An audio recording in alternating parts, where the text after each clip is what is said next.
السلام علیکم، آپ کی اپنی انوشا آپ کے ساتھ ہے اپنی آج کی ویڈیو میں امید کرتی ہوں کہ آپ سب بالکل خیریت سے ہوں گے، اور میں دعا کرتی ہوں کہ آپ سب جاں رہیں، خوش رہیں، شاد و آباد رہیں، ہنستے مسکراتے رہیں۔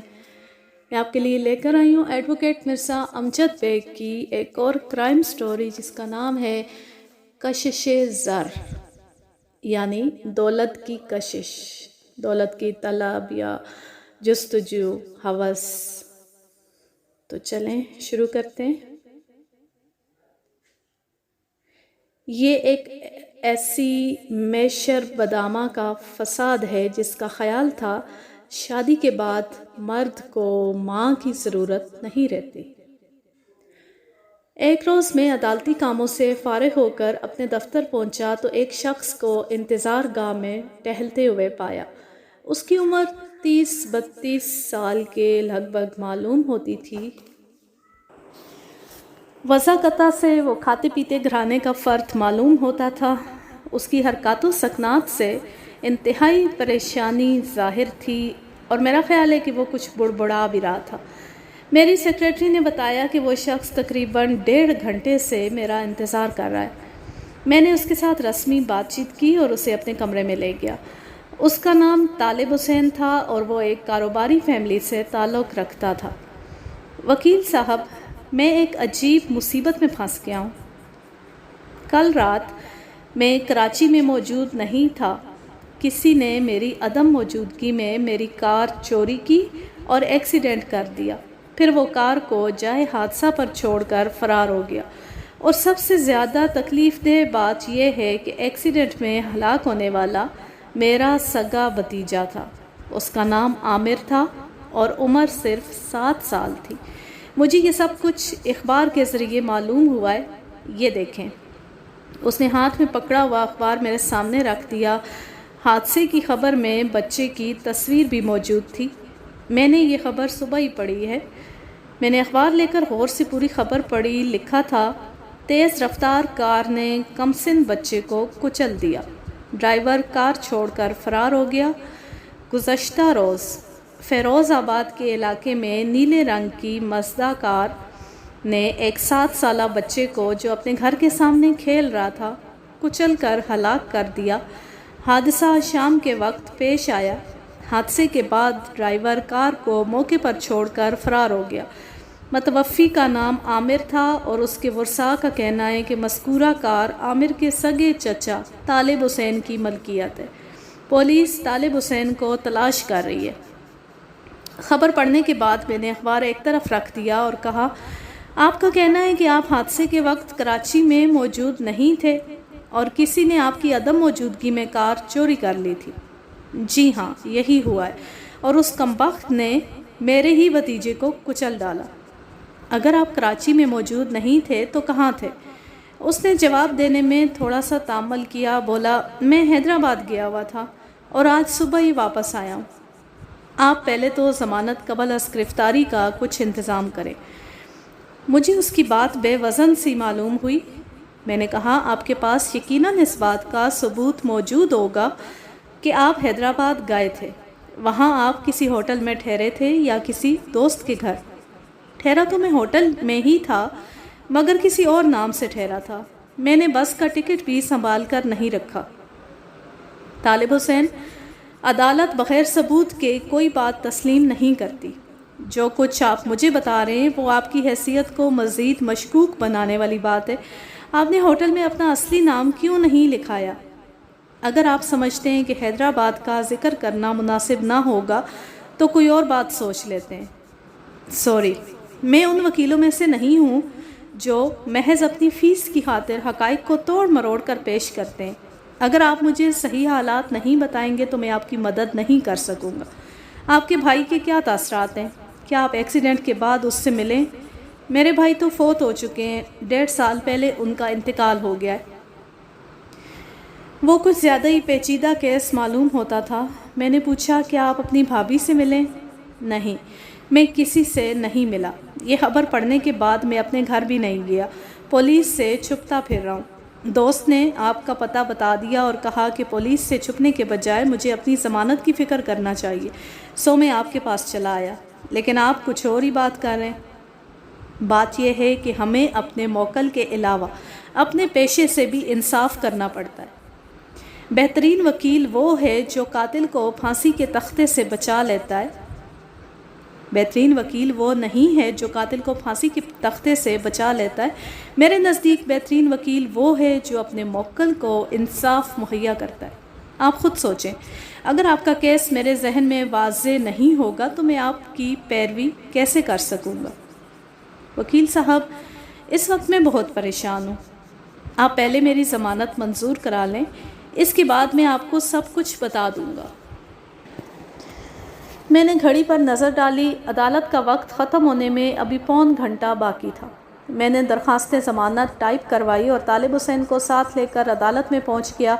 پیشکار نے درخواست لے کر مجسٹریٹ کی میز پر رکھ دی اور پوچھا کہ درخواست دہندہ کہاں ہے؟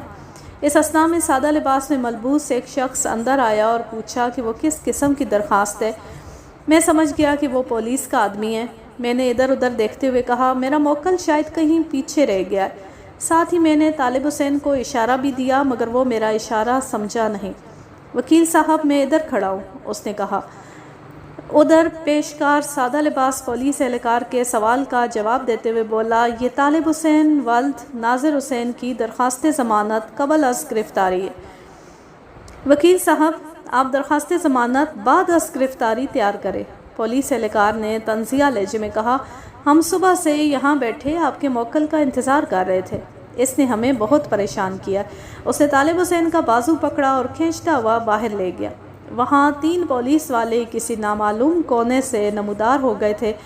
ایک نے فوراً طالب حسین کو ہتھکڑی لگا دی۔ طالب حسین نے ان کے ساتھ سودے بازی کرنے کی بہت کوشش کی مگر وہ کچھ سننے پر تیار نہ تھے۔ آپ فکر نہ کریں، میں نے طالب حسین سے کہا، یہ لوگ کل آپ کو عدالت میں پیش کرنے کے لیے لائیں گے۔ میں یہاں موجود رہوں گا اور انشاءاللہ کل آپ کی ضمانت ہو جائے گی۔ اس نے مجھے چند فون نمبر نوٹ کرائے اور کہا کہ میں ان نمبروں پر اس کی گرفتاری کی اطلاع کر دوں۔ اگلے روز عدالت میں طالب حسین کے چند دوست اور رشتہ دار موجود تھے۔ تقریباً 11 بجے پولیس طالب حسین کا ریمانڈ لینے کے لیے اسے عدالت میں لائی۔ میں نے اس کی درخواست ضمانت داخل کر دی لیکن جب میں نے FIR کا مطالعہ کیا تو دنگ رہ گیا۔ پولیس نے اس پر قتل عمد کا الزام عائد کیا تھا۔ انہوں نے یہ موقف اختیار کیا تھا کہ ملزم نے اپنے بھائی کی جائیداد ہتھیانے کے لیے اپنے یتیم بھتیجے کو قتل کیا ہے۔ عدالت نے دونوں طرف کے دلائل سننے کے بعد درخواست ضمانت مسترد کر دی اور ملزم کا 7 دن کا پولیس ریمانڈ دے دیا۔ پولیس نے حادثے کا جو نقشہ کھینچا تھا اس سے ان کے موقف کو تقویت ملتی تھی۔ اس سنسان گلی میں حادثے کا کوئی جواز نہیں تھا کیونکہ وہاں نہ تو ٹریفک چلتی تھی اور نہ ہی پیدل چلنے والوں کا کوئی ہجوم رہتا تھا۔ طالب حسین نے کار چوری ہونے کا جو موقف اختیار کیا تھا وہ بہت کمزور تھا کیونکہ نہ تو اس نے کار چوری ہونے کی کوئی رپورٹ درج کرائی تھی اور نہ ہی کوئی ثبوت پیش کر سکا تھا۔ میں اپنی پوری کوشش کے باوجود اس کی ضمانت نہ کرا سکا۔ استغاثہ نے اس کے خلاف بڑا مضبوط کیس تیار کیا تھا۔ انہوں نے تقریباً 1 درجن گواہوں کے نام پیش کیے تھے۔ عدالت نے ابتدائی سماعت کے بعد کیس سیشن کورٹ میں بھیج دیا۔ عدالت کی کارروائی کا ذکر کرنے سے پہلے مناسب معلوم ہوتا ہے کہ تھوڑا سا پس منظر بیان کر دیا جائے۔ طالب حسین کا بڑا بھائی ارشد حسین دل کا مریض تھا اور اس بیماری سے اس کا انتقال ہوا تھا۔ عامر اس کا اکلوتا بیٹا تھا۔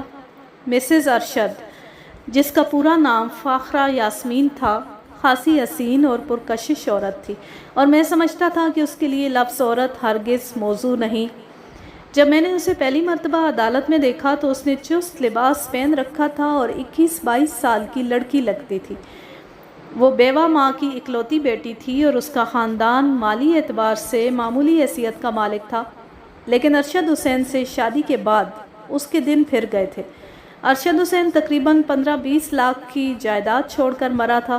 اس جائیداد میں ایک شاندار بنگلہ، کار، بینک بیلنس اور ایک چلتا ہوا کاروبار شامل تھا۔ البتہ کاروبار مشترکہ تھا۔ اس میں نصف حصہ طالب حسین کا تھا اور وہی اسے چلا رہا تھا۔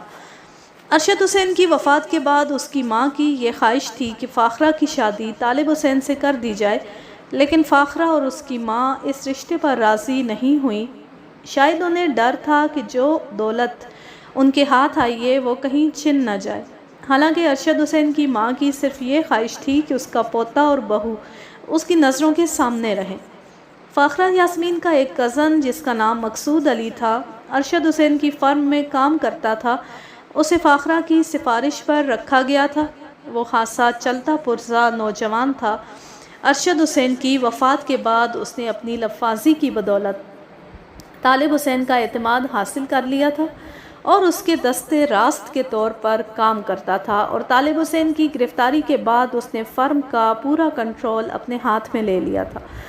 طالب حسین کے بعض رشتہ داروں نے یہ خیال بھی ظاہر کیا کہ فاخرہ اور مقصود علی آپس میں شادی کرنا چاہتے ہیں، لیکن مقصود علی کے گھر والے بچے کی وجہ سے راضی نہیں تھے۔ یہ مختصر پس منظر میں نے اس لیے بیان کر دیا ہے کہ کیس کو سمجھنے میں آسانی رہے۔ استغاثہ نے جن گواہوں کے نام عدالت میں پیش کیے تھے ان میں مقصود علی کا نام بھی شامل تھا۔ مقدمے کے اس مرحلے میں طالب حسین کو جوڈیشل کسٹڈی میں دے دیا گیا تھا۔ پولیس نے اس سے جو بیان لیا تھا اس میں اس سے یہ اقرار کروایا گیا تھا کہ حادثے والی رات وہ کراچی میں ہی تھا۔ وہ رات اس نے اپنے ایک دوست کے ہاں گزاری۔ اس کا یہ اقرار خاصا خطرناک ثابت ہو سکتا تھا۔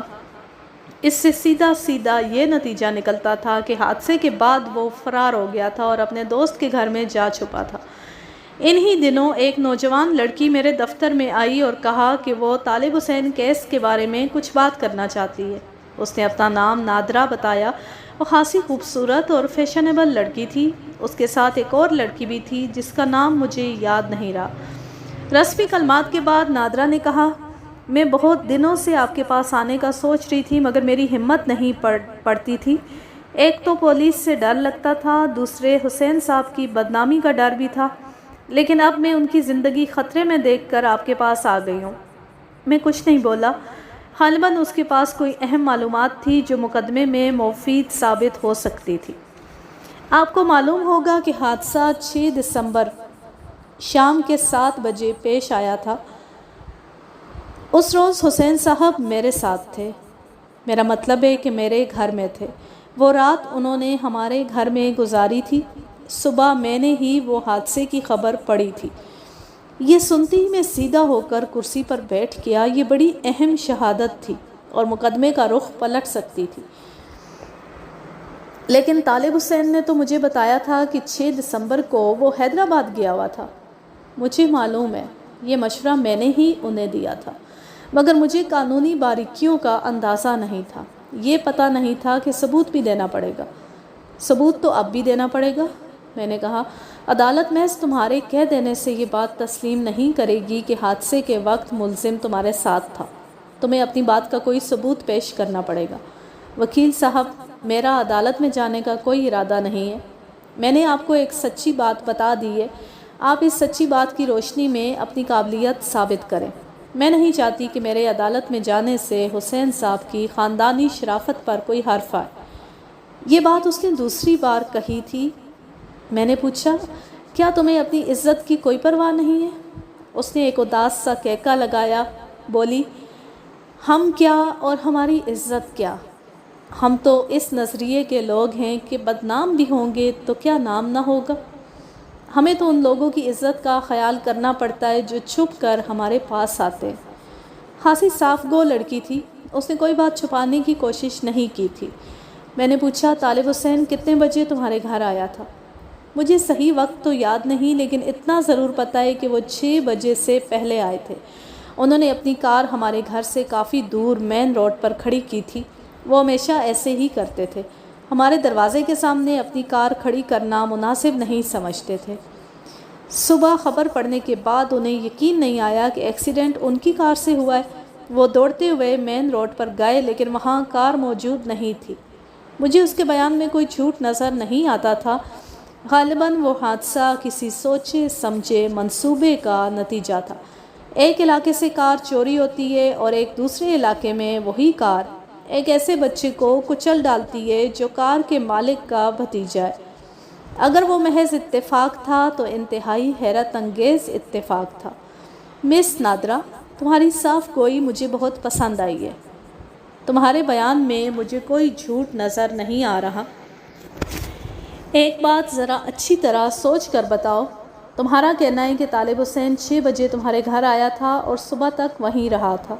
ہو سکتا ہے وہ درمیان میں چند منٹوں کے لیے باہر گیا ہو، مثلاً سگریٹ یا کوئی چھوٹی موٹی چیز خریدنے کے لیے۔ اس نے لمحے بھر کے لیے سوچا، پھر بولی، میرے خیال میں وہ ایک دفعہ بھی باہر نہیں گئے، البتہ انہیں چند منٹ کے لیے تنہا ڈرائنگ روم میں بیٹھنا پڑا تھا، کیونکہ جس وقت وہ آئے اس وقت ہمارے گھر میں چند مہمان بیٹھے تھے۔ وہ بس اٹھنے ہی والے تھے، اس لیے میں حسین صاحب کو ڈرائنگ روم میں بٹھا کر ان کے پاس چلی گئی۔ تمہارے گھر سے فاخرہ یاسمین کا گھر کتنی دور ہے؟ ہمارا گھر چینسر ہالٹ کے قریب ہے اور فاخرہ غزالی روڈ کے آس پاس کسی گلی میں رہتی ہے۔ پیمائش آپ خود کر لیں، 2-2.5 میل کا فاصلہ تو ضرور ہوگا۔ اچانک ایک بات میرے ذہن میں آئی، اگر کار چوری ہوئی تھی تو اس کی چابیاں کہاں تھیں؟ میں نے جب یہی بات نادرا سے پوچھی تو اس نے اپنے پرس سے چابیاں نکال کر میرے سامنے رکھ دی، بولی، حسین صاحب گھبراہٹ میں یہ چابیاں ہمارے گھر بھول آئے تھے۔ میں نے نادرا کا پتہ نوٹ کر لیا اور کچھ دیر بعد وہ رخصت ہو گئی۔ طالب حسین کی کار کو چونکہ آلۂ قتل قرار دیا گیا تھا، اس لیے وہ ابھی تک پولیس کی تحویل میں تھی۔ جب کوئی مقدمہ عدالت میں پیش ہوتا ہے تو اسے ضابطے کی پیچیدہ کارروائیوں سے گزرنا پڑتا ہے۔ ان کارروائیوں کو پڑھنا، سننا اور برداشت کرنا انتہائی دل گردے کا کام ہے، لہٰذا میں آپ کو اس مصیبت میں نہیں ڈالوں گا۔ جب عدالت میں استغاثہ کے گواہوں کی باری آئی تو میں نے جج سے کہا کہ میں ریکارڈ کی درستگی کے لیے کیس کے انکوائری آفیسر سے چند سوالات کرنا چاہتا ہوں۔ عدالت نے میری درخواست منظور کرتے ہوئے انکوائری آفیسر کو، جو ایک سب انسپکٹر تھا، کٹہرے میں کھڑے ہونے کا حکم دیا۔ انکوائری آفیسر گواہوں کے کٹہرے میں پہنچ گیا۔ وہ وردی میں ملبوس تھا اور خاصا چاق و چوبند نظر آتا تھا۔ میں نے اپنی فائل کھولی اور آئی او کو مخاطب کر کے کہا، ایف آئی آر کے مطابق حادثے کی اطلاع 7:10 پر دی گئی اور پولیس 7:25 پر وقوعے پر پہنچی تھی۔ کیا یہ صحیح ہے؟ بالکل صحیح ہے جناب۔ پولیس نے جائے حادثہ کا جو نقشہ عدالت میں پیش کیا ہے اس کے مطابق حادثے میں ملوث نیلے رنگ کی مزدا کار متوفی عامر کی لاش سے 48 گز دور کھڑی تھی اور ڈرائیور چابیاں گاڑی میں چھوڑ کر موقع سے فرار ہو گیا تھا۔ کیا یہ صحیح ہے؟ بالکل صحیح ہے جناب۔ چابیوں والی بات میں نے اپنی طرف سے شامل کی تھی کیونکہ پولیس رپورٹ میں چابیوں کا کوئی ذکر نہیں تھا۔